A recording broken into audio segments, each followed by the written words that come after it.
Delhi car bomb സ്ഫോടനത്തിൽ വെളിപ്പെടുന്നത് നടുക്കുന്ന വിവരങ്ങൾ. ഭീകരർ രാജ്യ തലസ്ഥാനത്ത് ഡിസംബർ 6-ന് വിവിധയിടങ്ങളിൽ സ്ഫോടനത്തിന് പദ്ധതിയിട്ടിരുന്നു.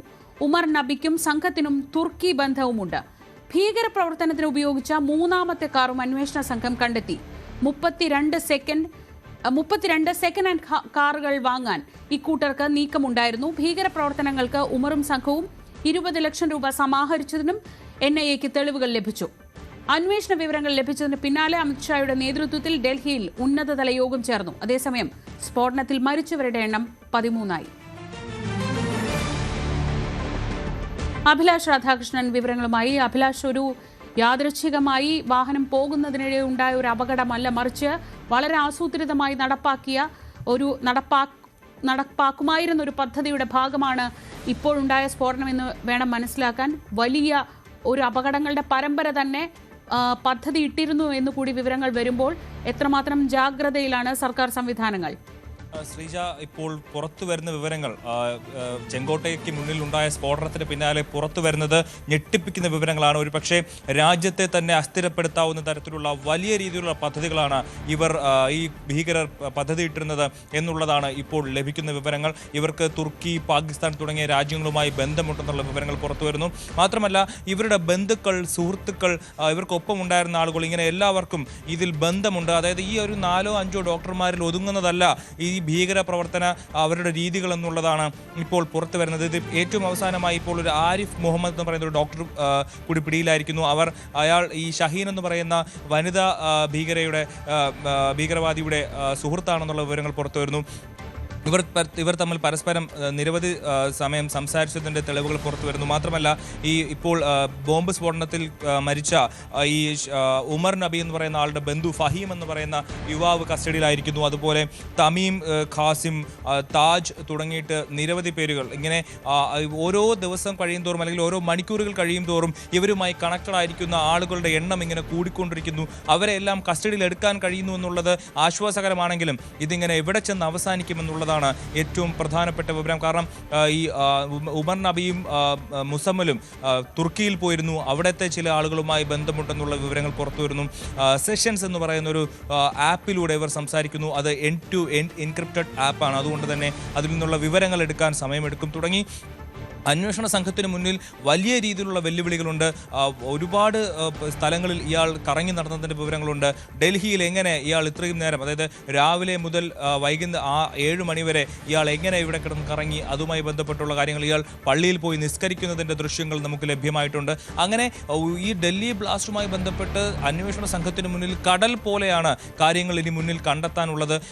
ഇപ്പോൾ ഷോപ്പിയാനിൽ സ്വദേശിയായിട്ടുള്ള ഇർഫാൻ അഹമ്മദ് എന്ന് പറയുന്ന ആൾ ഈ ഡോക്ടർമാരുടെ സംഘത്തെ കണ്ടെത്തി അവിടെ ഇവരെ ചേർത്തിട്ട് ഒരു ടീം ഉണ്ടാക്കി. ആ ടീം വെച്ചിട്ടാണ് ഇത്തരത്തിലൊരു പ്രവർത്തനം നടത്താൻ പോയത്. അതുപോലെ തന്നെ 20 ലക്ഷം രൂപ ഇവർ സമാഹരിച്ചിട്ടുണ്ട്. ഈ പണം ഇവർക്ക് എവിടെ നിന്ന് ലഭിച്ചു? മാത്രമല്ല, ഈ 20 ലക്ഷത്തിൽ 3 ലക്ഷം രൂപ ഉപയോഗിച്ച് NPK എന്ന് പറയുന്ന ഒരു ഫെർട്ടിലൈസർ ഇവർ വാങ്ങിച്ചിട്ടുണ്ടെന്നുള്ള തെളിവുകൾ പുറത്തു വരുന്നു. മാത്രമല്ല, ഇവർ 3 കാറുകൾ ഉപയോഗിച്ചു. നിലവിൽ 3 കാറുകൾ ഇതിനായി ഉപയോഗിച്ചിട്ടുണ്ട്. ആ 3 കാറും പിടിച്ചിരിക്കുന്നു. ഏറ്റവും അവസാനമായി മാരുതിയുടെ ഒരു ബ്രീസ കാർ കൂടി ഇവർ ഉപയോഗിച്ചിരുന്നത് കണ്ടെത്തിയിരിക്കുന്നു.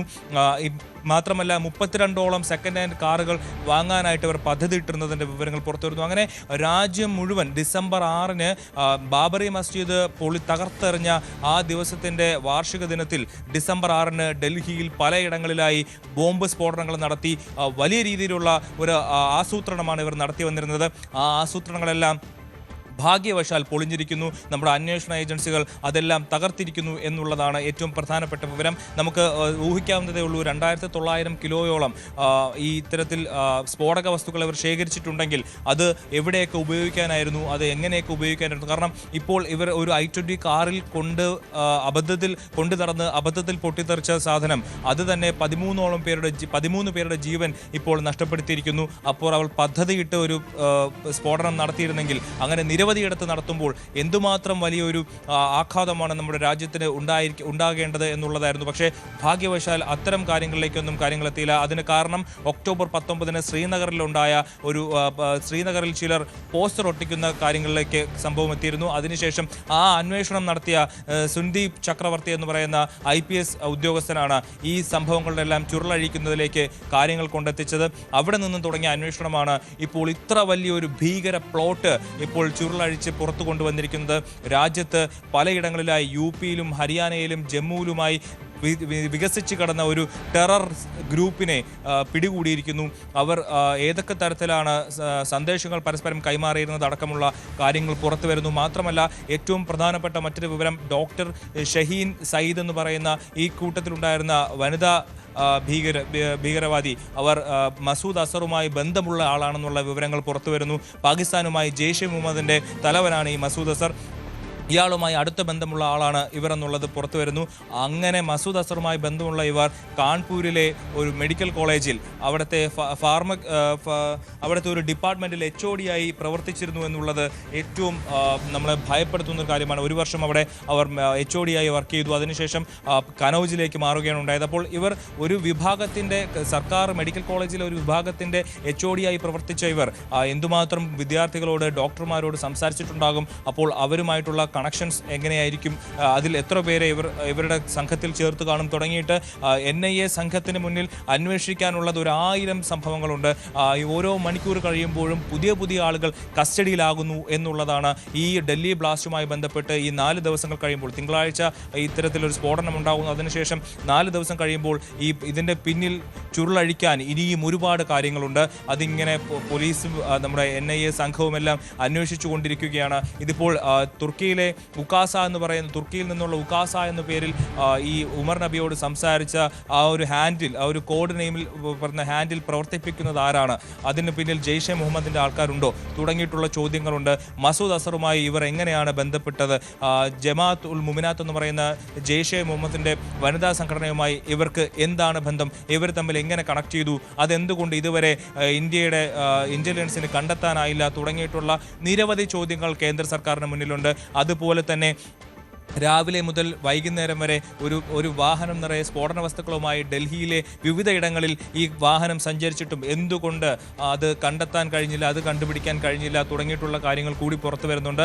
ശരി അഭിലാഷ്, എന്തായാലും ഒരുപാട് ചോദ്യങ്ങൾ സർക്കാരിന് മുന്നിലും അന്വേഷണ ഏജൻസികൾക്ക് മുന്നിലും ബാക്കിയാണ്. അതിനൊക്കെ ഉത്തരം കണ്ടെത്തേണ്ടതുണ്ട്. പക്ഷേ അതിൻ്റെ ലക്ഷ്യം ഒന്നായിരുന്നു, അത് രാജ്യത്തെ അസ്ഥിരപ്പെടുത്തുന്ന രീതിയിൽ വലിയ തോതിൽ ഒരു സ്ഫോടന പരമ്പര തന്നെ നടത്താനുള്ള തയ്യാറെടുപ്പായിരുന്നു ആ കാറിൽ കൊണ്ടുപോയ സ്ഫോടക വസ്തുക്കൾ കൊണ്ട് ലക്ഷ്യമിട്ടിരുന്നത് എന്ന കാര്യത്തിൽ സംശയമില്ല. പക്ഷേ അതെങ്ങനെ ശ്രദ്ധയിൽപ്പെടാതെ പോയി എന്ന ആ പ്രധാനപ്പെട്ട ചോദ്യത്തിന് ഉത്തരം കണ്ടെത്തേണ്ടിയിരിക്കുന്നു.